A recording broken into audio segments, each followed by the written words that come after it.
Here with Pembroke Law, criminal and traffic defense attorney in Manassas, Virginia. Welcome to my weekly Facebook Live. Today, I actually have a very special guest, Samantha Spittle. She hosts the podcast, Flushing It Out. Samantha, if you could introduce yourself to everybody and tell them a little bit about your podcast if they've never heard it before.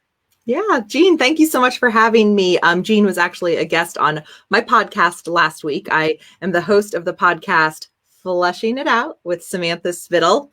I am the introvert's extrovert. I talk to people so you don't have to for now. And I say that because my passion is truly to help people connect and feel seen. And I do that by providing a platform of my podcast where people can share their stories, their life experiences, their wisdom, so that others can hear it, feel seen, and also be inspired for growth and change. And so it's been a fun journey of kind of starting a year ago. I'm just coming up on 1 year, and something that was just kind of, I always describe it as this creative energy, and I just needed to do something. And so I started it, and now here we are a year later. So it's very exciting to have it unfold. So you're coming on a year. What has this past year been like for you? You know, how did your podcast start, and what has changed as time went on? Well, a big thing that I was thinking about is that what's changed is actually that now, just a year into it, I'm starting to get a clearer vision. And so often in the business world and networking and whatnot, and you hear, you know, when you hit your goals, you have to have a clear vision. And I almost had a different approach. I kept time kept passing by, and I kept having thoughts, dreams, I don't even want to call them goals, but like, I want to do this, I want to do that. But I just couldn't nail down what that thing was. And so through a much longer story, so to keep it real brief, like about a year and a half ago, I was in a class for Be the Change. It's a nonprofit out in Fauquier County, and it's for women that want to start a business. And so I actually did it not necessarily wanting to start a business, but not knowing what I wanted to do. And so it was just a way to kind of get that ball rolling. And so this year has been spent basically just putting one foot in front of the other, because one thing I learned is that I'm definitely guilty of analysis paralysis, where, you know, I want to make the exact right move, especially with talking to a lawyer. I come from that mindset. It's like, I don't want to make any mistakes. And so what is the exact right thing I'm supposed to do? And I just kind of, through the Be the Change class that I was in, I kind of saw that basically no step would be a wrong step. Just kind of start taking a step. And if it's right, it works. And if it doesn't, you just move, switch it over. Talking to a lawyer, I come from that mindset. It's like, I don't want to make any mistakes. That's interesting. No, I'm here. Can you hear me? I can. I just got to listen to myself. It was fine. Well, you get to listen to yourself all the time, right? Because you record podcasts, and you have such a nice voice on the microphone. If anybody has not listened to Samantha, and they're hilarious too, by the way. I have listened to some of these podcasts. So when you say the introvert's extrovert, mm-hmm. What does that mean? Because I think I'm an extrovert. I would say I'm an extrovert's extrovert, but maybe I don't know what I'm talking about. So what is an introvert's extrovert? So this is not based on any type of scientific research or anything. But I do the introverts '(S) extrovert, meaning, and it's kind of just a joke, but that I am the extrovert on behalf of all the introverts. And so what part of the process of the podcast was that I do so much with my jobs in the past. I've done so much with networking, and I love meeting people and chatting and finding out about who they are and why you do what you do. And I would be gleaning all this wisdom from people and hearing all these great tips. And then I would be going to see my friends and telling them about everything. And what I kind of noticed is that so many of my friends were introverts, and they had no interest in networking, running around all over the place, meeting with people as often as I did. But we're getting those kind of chunks of wisdom that I was sharing with them. And so I started thinking, man, I wish I could just record the conversations I was having. And then that way the introverts or anybody, but, I kind of was just thinking about my introvert friends, like, oh, I know you don't want to like have to sit in on this conversation, but you can at least get the nuggets from it. And so I coined the term, I'm the introvert's extrovert. But my little side note about that is that, I think with any personality trait, it's a spectrum. We all have degrees of how much something is. And really for me, I just look at introvert, extroverts as where we get our energy from. And so when I'm around people talking like this, it gives me energy. And when I'm by myself, it can actually drain me. But I do actually tend to need a lot of downtime, more than I thought, especially throughout this quarantine. I've been surprisingly okay being at home with my family. So yeah, just kind of being out there, being the voice for people to bring other people's voices to other people. So making that connection. So, what are the types of guests that have been on your show for the past year? And are you going to continue down the path that you have been going, or kind of switching it up? A little bit of both. So this past year, because this started in the passion project category, I guess you could say, I really have just enjoyed talking with people who I've met through the networking world here in Northern Virginia. But I would love to expand and grow. But I kind of say both, because part of the premise of, wanting to talk to people and share their stories is that everyone has value. And that's actually where my tagline of talks to people for now comes from, is because I want to inspire people to talk to people in their own lives. And so as much as I would love to have, big guests and all this stuff, I also just love the connection of just real everyday people. I always joke, like, there's so many podcasts out there of people who've been on reality TV, which no disrespect at all. But, there's people don't have to be a celebrity to give you influential or insightful, I should say is a better word, insightful advice. There's people who in your daily life who can give you so much wisdom from their life experience. So I have my website, samanthaspittle.com. So if someone's interested in being a guest, sharing their story, and it goes everywhere from personal to professional. We talk about personal life, professional. It really is just kind of it runs the gamut, because everything, you can kind of get those nuggets from any area of life. So. Yeah, that's true. Yeah. So you're coming up on your 1 year anniversary. I know we talked a little bit before about some kind of changes or tweaks that you're making to the podcast. So can you tell everybody about that? Yeah. So this last year, as I said, I love connecting with everybody. I think everyone has wisdom and value to add. And so I don't necessarily want to niche down in a certain type of guest or field or things like that. But what I found that I'm passionate about, and what I kind of naturally geared every conversation to, was the idea of that shame and resiliency. And so the podcast, fleshing it out, is a little bit of a play on words, if you will. But I tend to tell a lot of TMI stories, just let your mind wander. If it's TMI, I've probably gone there and told it to entertain my friends, entertain people at a meeting when there's a downtime. And so what I realized is that those stories weren't just about the TMI stuff. It was actually kind of getting out that anxiety that you kind of carry around when you have something embarrassing happen to you. But a next level of that is shame. And so shame is the things inside that they kind of eat away at you, and they change how you feel about yourself. They affect, who you feel like you are as a person. And so for me, like I said, it started out with something superficial and funny. But when I talk to people, I really like getting to the stuff, like, because that's something we all have in common, those things we carry around that sometimes they're heavy, sometimes they're not, and no one talks about them. And so if we can kind of pull those things out and actually talk about them, I think that it can create value for everybody. And so as I tweak it, I think really leaning into that whole idea of shame and resiliency. And I don't think anyone's going to want to necessarily come on and talk about shame. And so I don't mean it exactly in that light, but, kind of focusing on that. What have you overcome, or what have you struggled with, and how have you gotten through it? So. And did you decide to go down that path because that was the way kind of the podcasts were going, or did you have some really successful ones that you wanted to continue doing podcasts like that? That is a great question. Because I'm a year in, I keep using the analogy of I've kind of feel like I've been doing that, throw the spaghetti on the wall and see what sticks. Mm-hmm. And I think that I have appreciated every guest that's been on. I've loved every episode, every person I've talked to. And so part of my personality is like, I'll just keep doing anything.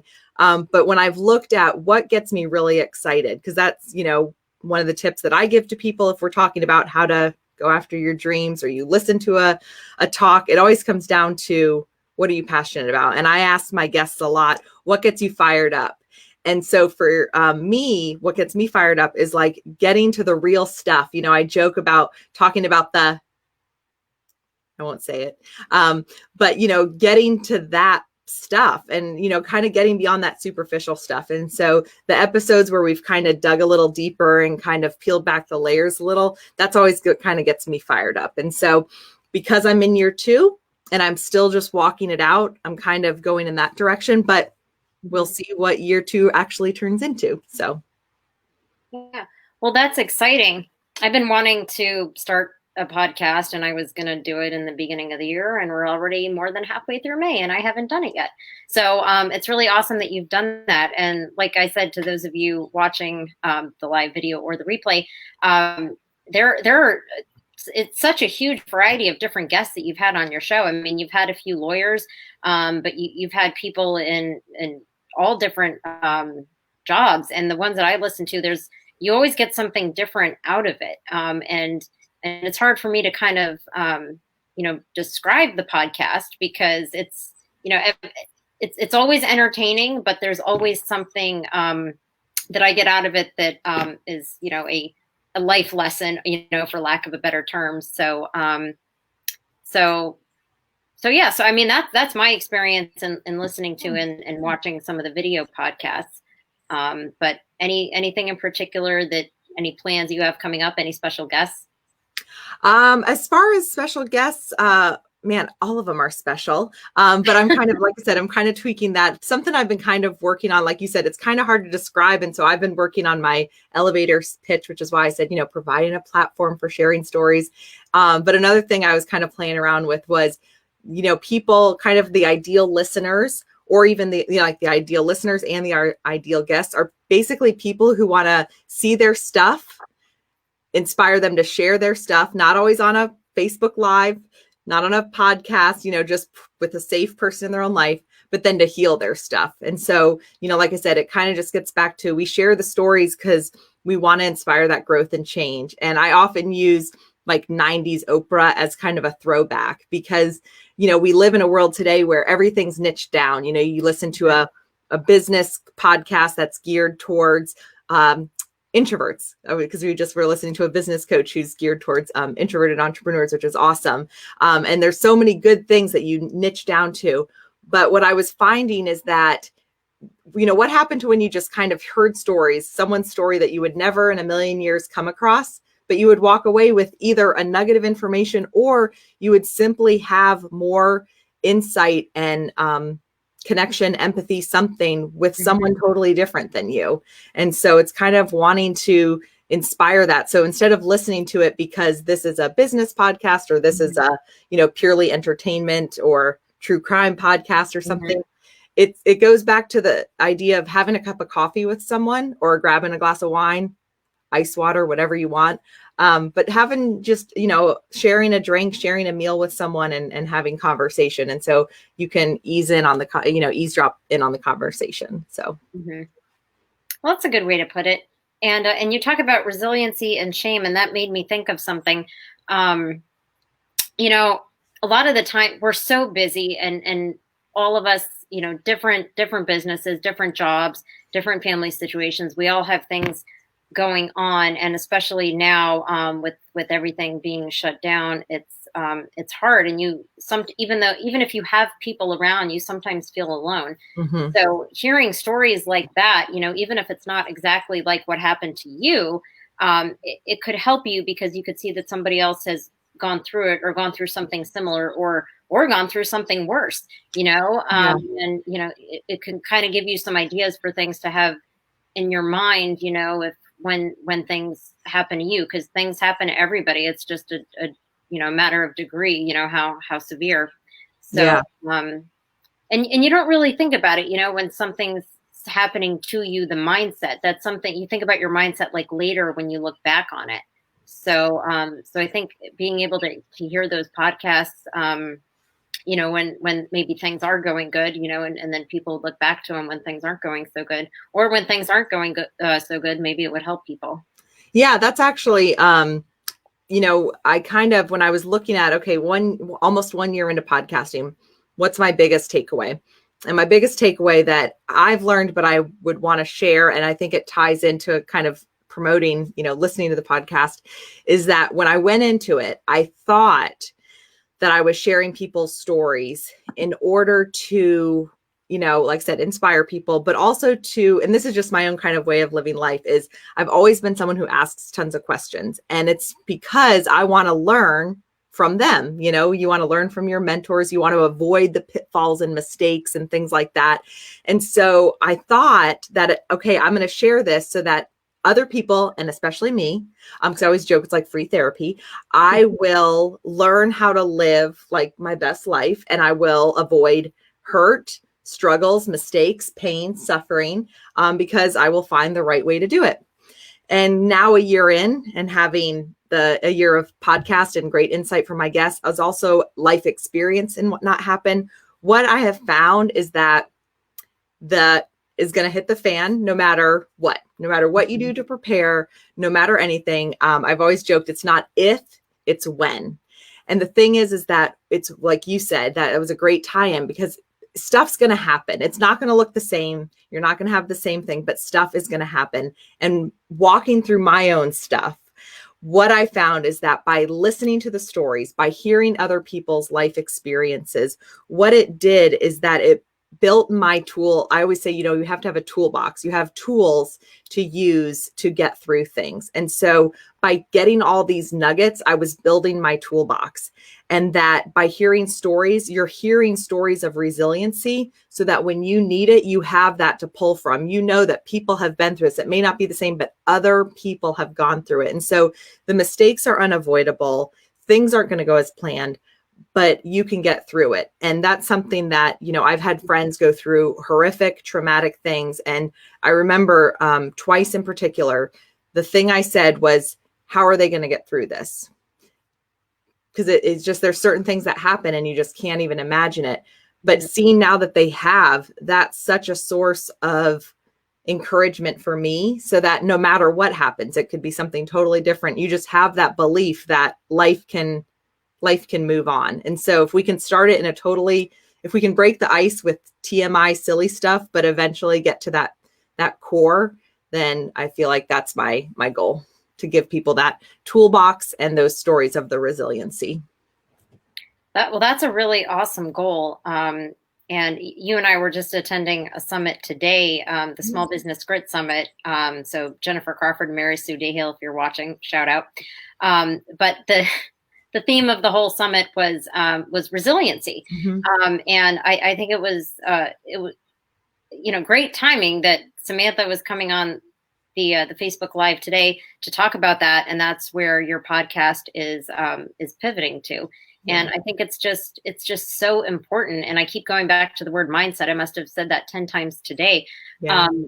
Because when it does hit the fan, you react, mm-hmm. you try to think practically and pragmatically, but you're also going to react with emotion. So, kind of having that mindset that you don't really think about it as you're going through it. Like I think I said earlier, mm-hmm. you look back and think, how did I get through it? Or what did I do that worked? What did I do that I shouldn't have done? Because, that's going to happen to all of us. But having that mindset, resiliency is very important, because like you said, things are going to happen to everybody. Mm-hmm.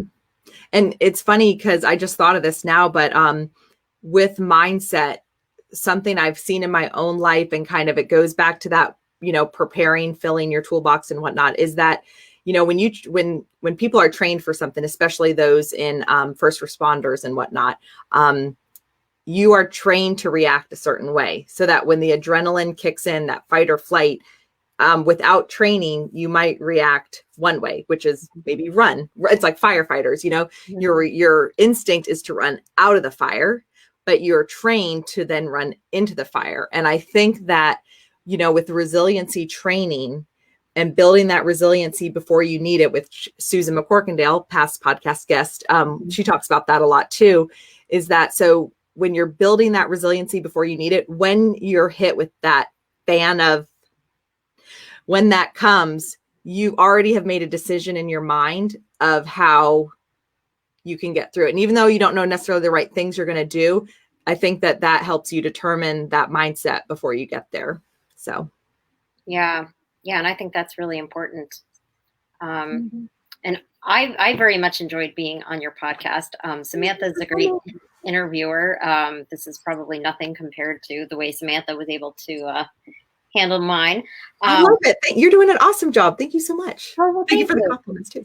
Well, we need to do this more often because you and I just play well off each other. This is great. Yes. I'll be on another podcast episode. You could be on another Facebook Live. Yes. Well, I always joke I wanted to be a lawyer. So, but then now I've talked to all you lawyers about law school and I'm like, I don't know about that. Yeah. Samantha's had at least 3 lawyers on her podcast, or at least 3 that I was one of them. But Brad McConnell, who's a business attorney in Prince William County, he was on. And then another one, Brad. I was just saying hi, Brad. Hi, Brad. I wish we could tag him by voice, but yeah, we'll tag him later. But there was another one who used to be a lawyer. Actually, so Matt Jennings, who's actually my podcast sponsor with M&M Exteriors. And so they're a roofing company here in Northern Virginia. And he always jokes he's a recovering lawyer because he was a lawyer and now he's owns a roofing company here in Haymarket. So I love I'm fascinated by everyone's journeys, like with you. Why did you be a lawyer? And it's just so neat. I love hearing kind of why we are the way we are. So.